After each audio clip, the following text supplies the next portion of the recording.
Good morning.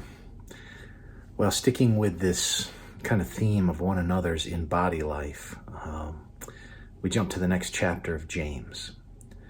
James chapter 5, which, by the way, the book of James just has some wonderful nuggets in it about living well with one another, especially in kind of the inner mechanics of your own heart, about your own desires and how it leads to quarreling and fighting, and how you have to be very guarded as it relates to your attitude and disposition towards one another.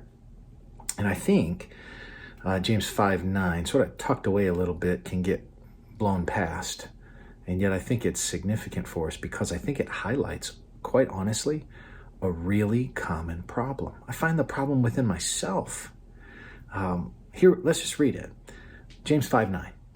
Do not grumble against one another. Grumble's a fun word because it has within it its sort of meaning right in the sound of the word, right? Grumble. Do not grumble against one another, brothers, so that you may not be judged. Behold, the judge is standing at the door. God's ready to judge. And I'm supposed to feel the weight of God's judgment, God's adjudication of my righteousness and my right conduct. I'm supposed to feel that in a sense where I say, wait a minute, that's supposed to get all over my tongue. That's supposed to get all over my response. So what we have a tendency to do with each other is and this word is used for sighing. We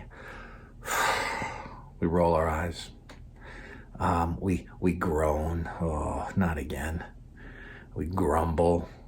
And it's this kind of disposition that is marginalizing someone else. It's trivializing what they say or how they respond. It's reaching that place where you've just kind of had enough. You're at the tipping point of your own acceptance of them and the way that they are. And you're about ready to use one another. You're about ready to not bear with one another anymore. And so you show that in your demeanor by grumbling. Same word. It's used 6 times in the New Testament, sometimes for groaning, but here it's translated in ESV with groaning, but in Hebrews 13:17, obey your leaders and submit to them, for they are keeping watch over your souls, as those who will have to give an account. Let them do this with joy and not with groaning, for that would be of no advantage to you. So there it says, hey, live in such a way that your leaders don't go, oh my word, not again. But here's the thing. As a leader, I'm supposed to guard against going, oh boy, not again. We're supposed to guard against grumbling. And so as it relates to one another, guard against this, right? Because it says judgment awaits the one who has a grumbling attitude towards another.